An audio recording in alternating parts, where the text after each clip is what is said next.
Bore da pawb, mae'n pleser go iawn I fod yma heddiw. Diolch yn fawr iawn. So, thank you very much. It's a real pleasure to be here. Wow, resilience. Gosh, where do we start? I'm going to try and draw on from Albert's talk and really kind of just start asking these questions about what do we mean by resilience. There is just so many uses of this term out there. There's tons and tons of stuff. I saw in a shop the other day somebody claiming that their clothing was resilient. We've got everything from resilient farming. This is just some of the stuff in the news that I picked up around Wales. Resilient woodlands. We've got resilient business centres. In fact, the Scottish Business Centre is working down in Wales. We've got resilient Wales. All sorts of kind of different interpretations and uses of this term and concept. That is both problematic at one level, but actually okay, as long as we're being explicit about what we mean by it and how we're using it, right? So it's a real challenge, though, that this is coming into the fore. Now, some might be very critical and cynical in the sense that they might say, well, this is just a buzzword that everybody's using. Okay, and I think there's a high degree of element of truth in that. But also, I think it is partly a shift towards recognizing the interconnectivity of things, the way that things are dynamic. We can't just make decisions and expect an outcome. We're recognizing more and more that there are always unintended consequences, that systems are dynamic and that we have to work in a much more adaptive and flexible way to deal with that. So what I'm going to talk about, and I'm not going to give lots and lots of detail, but I'm just going to kind of provide a bit of background on resilience thinking, and Albert's already done that job for me already, so that's great. Examine some of the relationships and ask questions about the relationships between change, resilience and transformation, and provide a bit of an example of some of the work we've been doing in Scotland, working with communities around thinking about what we think about how we engage with resilience and do things on resilience. So what is resilience? Well, I don't need to say very much because Albert said most of it already. This guy is C.S. Holling. He's one of the major kind of thinkers that have really brought social ecological resilience thinking into the core. There are lots of assumptions underlying it, but here's two of them, and I'll just quickly go through those. We cannot think, if we think about resilience in social ecological resilience terms, we have to think about things as being integrated. Does anybody know where this is? Mississippi, yes, Mississippi. I'm hearing some whispers. It says Mississippi on it. Great. Killed myself already. Right, so this is the Mississippi, but this is New Orleans. Which bit of the Mississippi is it? So it's New Orleans, and the development of around the floodplain has been very significant around New Orleans. This is about 2000, about 3 years before Hurricane Katrina came in. And you can see that literally the city, which is in the top left there, which is next to the lake, and the sea is in that kind of sort of that point up in here. This is where the sea comes in, and you've got the river coming down and all the levees that are built around the river, and the development is built around those levees. The whole kind of structure of the system is highly intertwined, and Hurricane Katrina was made a lot worse by the removal of a lot of the wetland and the mangrove areas that reduce the buffer, by this nice lovely building of these defence walls that created a lovely funnel for the storm surges to come in. Lovely, hit a very weak point in the levees there, and by the things like the fact that there was no flooding on the floodplain in New Orleans, which meant that the land dried out, the land subsided, so a lot of New Orleans is below sea level. Fantastic. So you can start to see that there are very strong interrelationships between the vulnerability of a system like this and something like New Orleans. So we have to think about social ecological together. And then Albert's also talked about these multiple stable states. This can change. Resilience might be about trying to stay in one basin, but it can change as a set of gradual changes that erode that capacity for resilience. Or it could be a shock that hits the system and pushes you over that. So that's kind of some of the broad kind of basis to social ecological resilience definitions, and you kind of end up with these kind of definitions about retaining same system, structure, function, and feedbacks, and generally keeping things the same. Okay, so that's all very, very well and great. But when we start thinking about the terms in which resilience is used a lot. Mostly, that term is being used well outside of the sense of social ecological resilience. So we've done quite a bit of work in the disaster management sector, for example, and that's a very particular term of keeping things as they are. There's nothing wrong with that in particular, but we have to ask ourselves, resilience for what? What are we trying to get resilience for? Are we actually trying to get the system the same, or do we need to change the system that we're currently in? An example of that might be, do we want resilience to keep our motorways going, to keep the airplanes flying, to keep the consuming going, to keep the growth of economies that are highly impactful on the planet, environmental terms going? Is it resilience for that, or is it something different? And if we're talking about resilience to keep things the same, it may not always be the best way forward. Humans are very good at adapting to things in the short term. We're quite good at responding to things like floods and picking up and moving on away from that. We're not very good about thinking the long-term consequences of the kind of actions that we're putting into place. So resilience in some ways could be highly damaging if we're not taking into account some of the wider ecological aspects around that as well. So some of the work we've done in Scotland, a short piece of work, was looking at interviewing strategic and operational managers of large critical infrastructure organisations like electricity companies that have a big social responsibility. And we were interested in really trying to find out how they thought about resilience. And what we found, in a nutshell, was that a lot of the guys we were talking to were very much, had a very good, strong situational awareness. They were very aware of the particular issues that they're dealing with in the particular context that they were working in. So they're highly kind of skilled in that kind of arena. What they weren't thinking, though, is they weren't thinking about resilience in systemic ways. They weren't thinking about adaptation, flexibility, innovations, and those sorts of things. And if they were, it was almost primarily geared at profit-making and not about generating social responsibility, and certainly no mention at all about the relationship with environment and in ecological dimensions. So there's a huge amount of work out there as well that is needed to think about how we think about resilience. What does that mean? I'm not necessarily saying that one way of thinking about it is necessarily wrong, but there are a lot of kind of challenges associated with how we think about that. So if we take that sort of step further then, if we think that we need some kind of change to move towards either a more socially ecologically resilient system or move towards a new kind of way of operating in society to be organised, then there are different ways we can think about how we approach that change. We could adjust, we can make sort of smaller tweaks, we can reform, or we can transform, make some really significant kinds of changes. Example of an adjustment might be the efficiencies that are generated by the interoperability of emergency organisations responding to flooding. Something like that.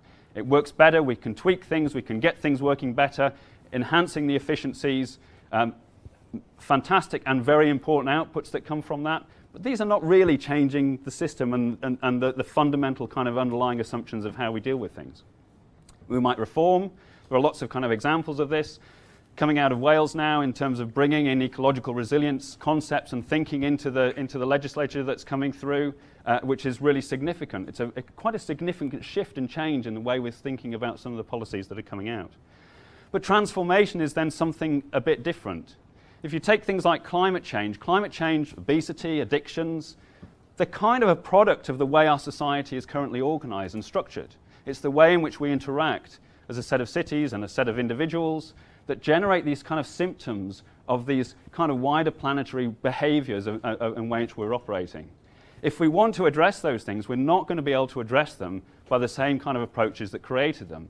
And essentially these approaches or symptoms were created by 300 years of technological and scientific advances that have brought many, many benefits, but have also resulted in the challenges that we've got.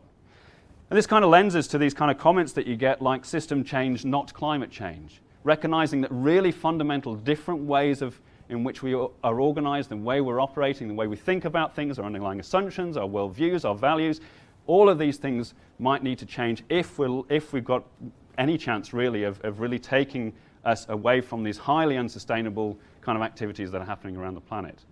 So this kind of leads to this question, well, are we talking about transformation? Are we talking about resilience?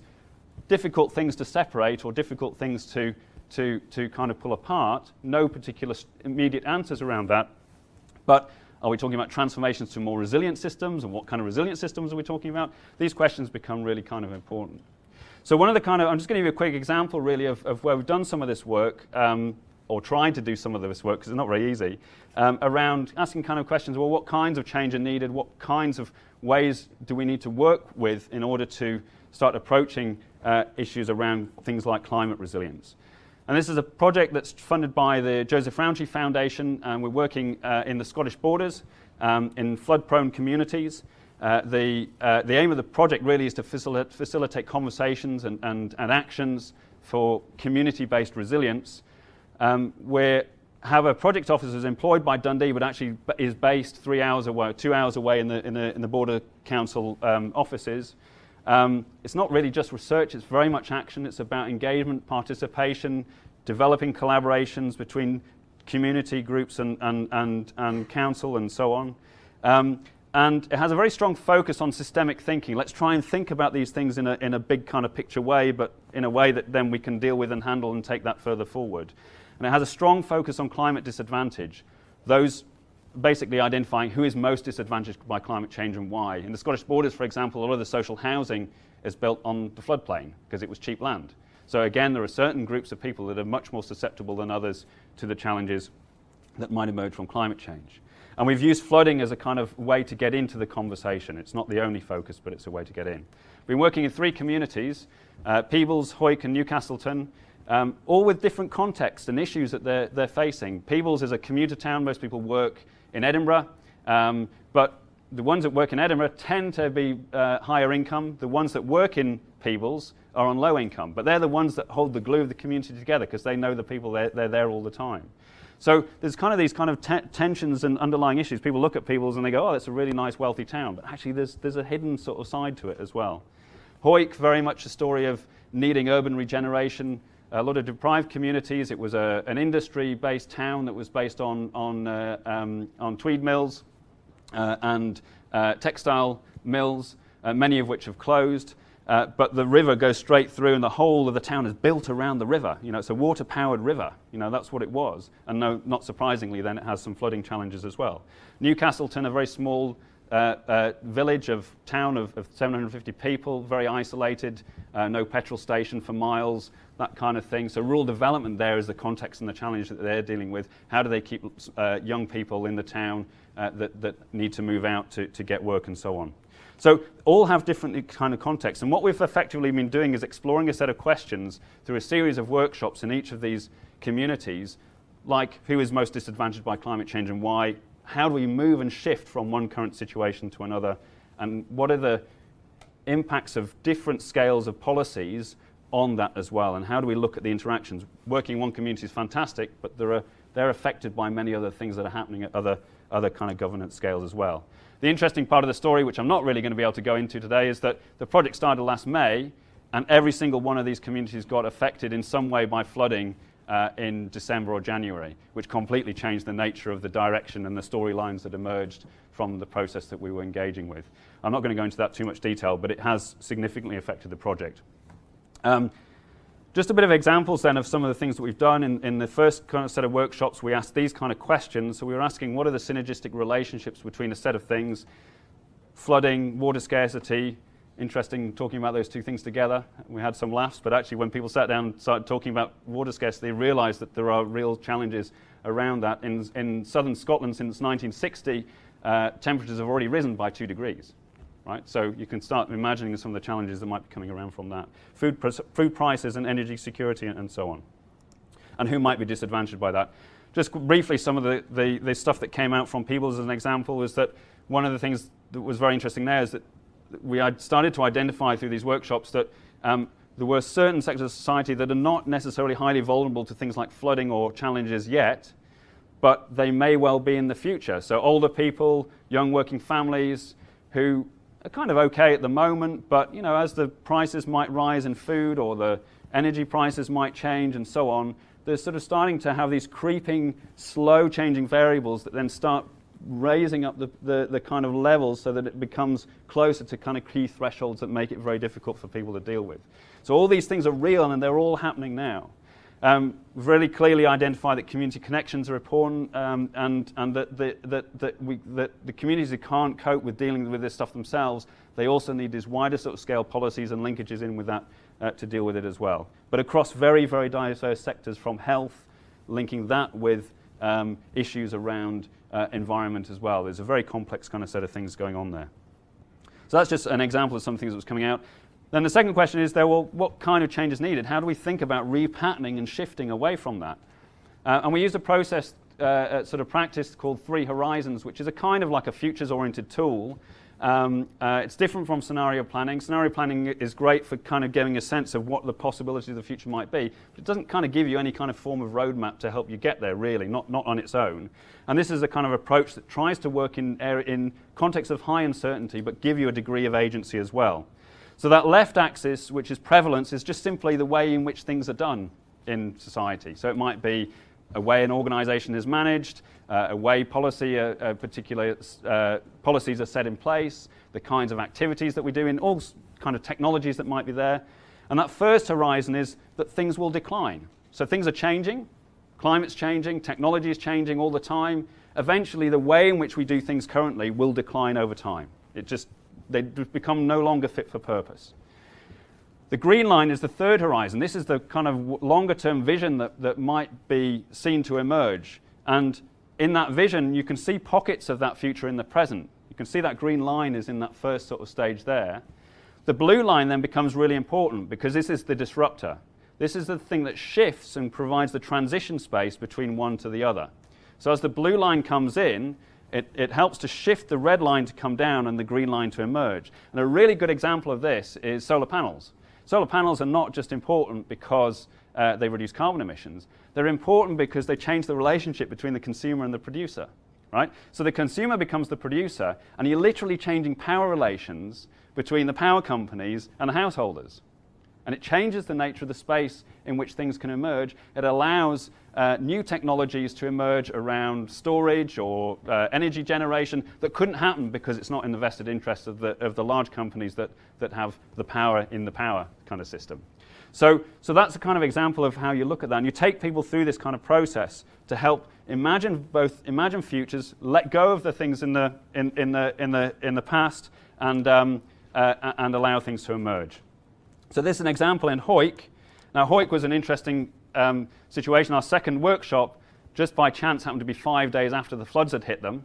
So we ended up with a highly charged situation, bringing council staff together with local community to think about these issues. It was a very, very highly charged set of circumstances, I'm sure you can imagine. And what we wanted to try and do is find a way of being able to work through the challenges that the real life challenges people are dealing with, turn that into a positive way of thinking about things. So we brought in a group of the engineers from the council who were already designing a flood scheme, and we said, let's see if we can work together to use the flood scheme as a way of generating some positive thinking, systemic thinking around how we deal with this sort of stuff. So this is what happened in the workshop. We covered a whole range of present concerns. People were really aggrieved by a whole bunch of stuff that had impacted them. There was a family there that had not only been hit by the floods, but 3 days after the floods, the mill had closed, so they lost a job as well, right? So there's these really difficult situations and real challenges that people are dealing with. So you work on that, then you separate that and you work on the future aspirations. Work on the future, really kind of to look at the kind of wider things that might be possible. You separate the two. And then we started working on how could the flood scheme bring in multiple benefits that might help you move away from one way of doing things into the kind of future aspirations. And what's really interesting about this was that in the second and third horizon examination, we didn't talk very much about flooding at all, right? So we'd had an hour and a half of really intense stuff. Then we turned into the vision of what people actually wanted, which is an urban regeneration. And all the interesting stuff started to come out around things like, well, natural flood management needed to operate as well as the flood scheme. Is it possible to put in Archimedes screw as we're building the flood scheme to generate electricity, which also reduces the carbon emissions and starts to rebalance things in both an adaptation way and a kind of mitigation way. So these started coming out of these kind of conversations as well, which was really quite positive. So I'm not going to talk much more about that case study, but really that raises a whole range of observations. We're dealing with very significant, complex challenges. There's actually very little genuine social ecological resilience thinking going on out there. So when we're talking about resilience, we have to be very, very clear about what we're talking about. And I think that's a real challenge. When people are using the term, they're not generally thinking about it in this social ecological sort of sense. We certainly need major systemic change. Their example from the work that we've been doing in the borders is that there's some major structural kind of barriers to moving systems, communities to low carbon kind of economies. But it's absolutely critical. But there is a huge amount of capacity to envision new transformative futures. If you ask everybody, pretty much everybody comes up and says, there's something wrong with the society we're in at the moment, and they can come up with a vision for what that future might be. That then takes us into the point, well, how do we get there? And that's the biggest challenge. And whilst we do plenty of research on producing work around this sort of measure or that measure or or whatever it might be in sort of technical terms, we need a lot more research and work to support and appropriate kinds of research that can support the acceleration of the learning to move towards different ways of doing things. And that's not no easy feat, but we often shy away from that because that stuff is really hard. It also leads to a whole bunch of questions. What kind of resilience are most of us thinking about? How much is the way resilience is being used just propping up some unsustainable systems? How can thinking that incorporates the social and ecological aspects of resilience be encouraged? And what is transformation, and how is it distinct from resilience? I'm not going to try and give a hard answer on that because I'm not sure we'll ever get to one, but it does raise this question about what are we actually trying to achieve here, and how do we go about doing it? So thank you.